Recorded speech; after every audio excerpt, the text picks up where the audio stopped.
ছোট্ট বাচ্চা দুষ্টুমি করলে মা তাকে একটু বকে দেয়, আর বড় বাবুরা দুষ্টুমি করলে তাদের কি করতে হয়?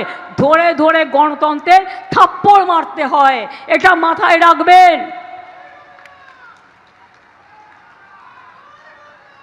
ভোটিং স্লো করবে, ইভিএম মেশিন খারাপ করে দেবে।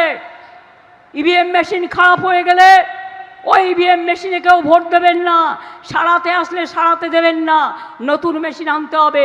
মানুষ জীবনে অনেক লাইন দিয়েছে, একটু অপেক্ষা করবেন নিজের অধিকারটাকে প্রোটেক্ট করবার জন্য, রক্ষা করার জন্য। দুই হচ্ছে, আমাদের লোকেরা দেখে নেবেন যাতে ভিভিপ্যাট শুদ্ধ কাউন্টিং হয়, এবং প্রত্যেকটা পার্টি টিপে টিপে ভোট দিয়ে দেখতে হবে সম্পূর্ণটা। ধৈর্য হারালে চলবে না।